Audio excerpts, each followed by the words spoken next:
All right, well, it's great to meet you. Nice to meet you too.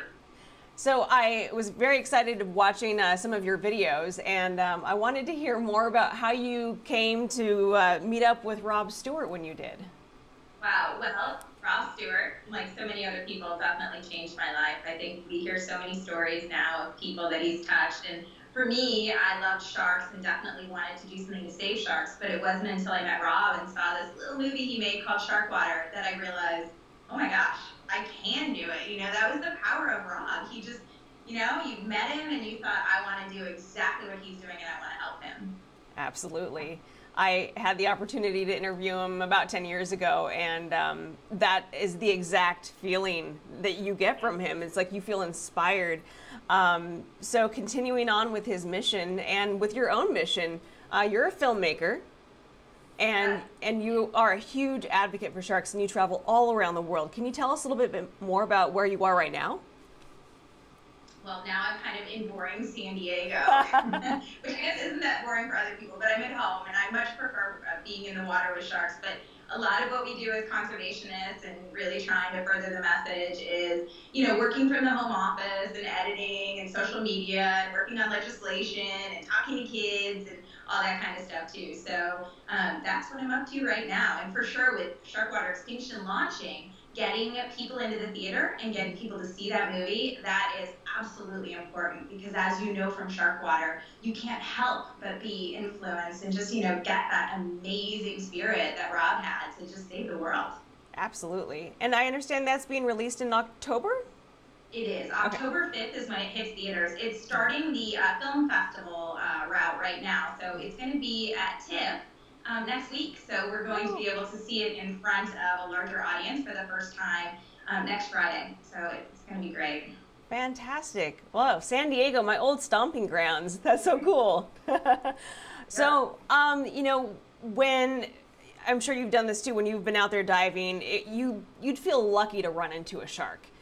You do, and I think that's the biggest realization, right? People think they're going to dip a toe in the ocean and bam, here's this predator waiting to get them. And the fact of the matter is, we're having to go farther and farther to even have shark interactions.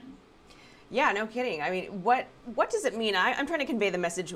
What does it mean if we lose the top predator of the ocean? It's pretty simple, actually. There's nothing extra in nature, and we've seen this in so many other ecosystems. I mean, we've seen it with the wolves in Yellowstone, and we're seeing it with sharks in the oceans, too. As an apex predator, sharks keep the oceans healthy. And I think the thing that people don't think about with the oceans is the oceans give us more air, more oxygen than all the rainforests in the world combined. And you know this, the oceans control our temperature and our weather. They're one of our best resources against global warming. So, right, they remove CO2 from the atmosphere. And then they also provide about a third of the world with protein, too. So it's a really important thing for us, the oceans. And sharks, for the last 450 million years, have kept those oceans healthy. And something interesting locally that we've been noticing is the sea lion population and the seal population has really grown, and it is freaking fishermen out. They're talking about legislation to be able to shoot these creatures because they're stealing their catch. It's like, well, why are there so many of them? Exactly. And we're seeing that in so many different ecosystems, right? You remove the predators, and then whatever's underneath the predators rises. So we call those the mesopredators, in this case, the sea lions. And there have been a lot of studies, too, off Chesapeake Bay in the U.S., there was an issue with the shellfish fishery. All of a sudden, all the scallops disappeared, and they couldn't figure out why. This was a multi-million-dollar industry that just went bust. And the scientists came in and studied it, and what they found was because all the sharks had been fished out, the cow-nosed rays population had spiked, and cow-nosed rays love scallops. So there's this knock-on effect that happens every time you take a predator out of an ecosystem. That's interesting. I know we're coming to the end of summer, and I know a lot of families are kind of winding down on their vacations, but just to kind of put it into perspective, I mean, when you step in the ocean, you should expect to have a good time and not worry so much about shark attacks. We know, and we're responsible for it too in the media.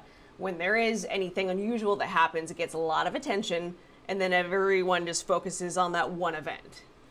Exactly. exactly. I mean, the risk that you have even meeting a shark, let alone getting bit by a shark, let alone getting killed by a shark, is so minuscule, right? I mean, cows, air fresheners, they're much more dangerous than sharks, and people don't really put that in perspective. You know, I read an article the other day that New Yorkers bite more people than sharks do. So that's a good one. A little perspective for sure. I know we love our monsters, but at the end of the day, the fact of the matter is you are so unlikely to run into a shark, let alone get bit by a shark. Now, bringing it back to what we put on our table. You were talking about sharks keeping the oceans healthy.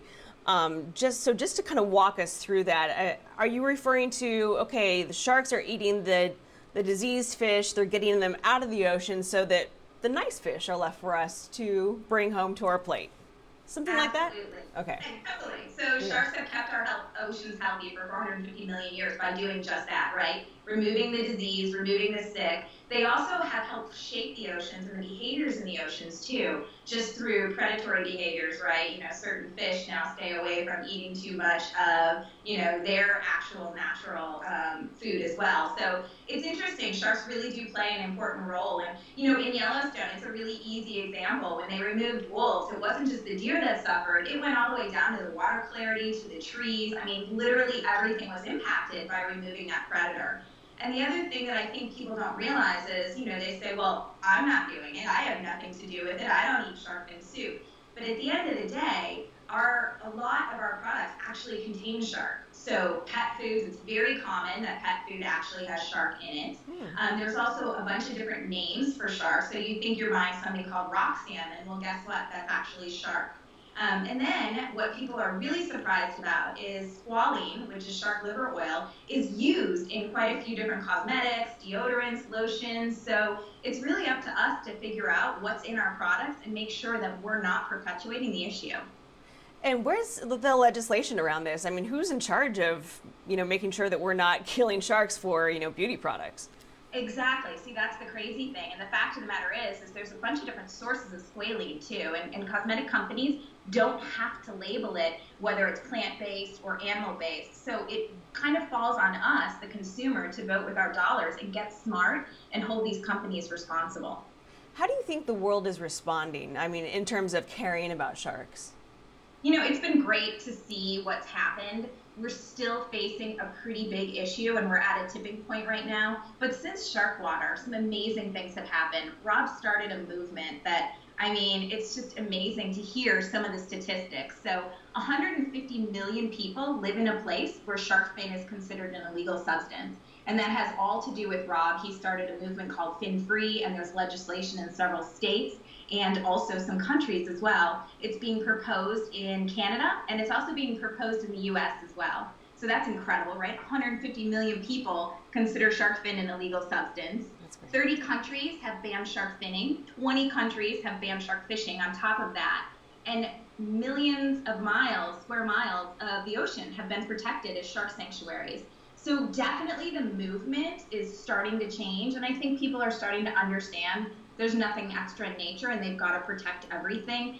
The fact of the matter is, you know, trying to protect sharks is a little bit like trying to protect the Ebola virus or something, right? People hate it. But I think the dialogue is definitely changing, and movies like Shark Water Extinction and Shark Water make a huge difference in people's perspectives.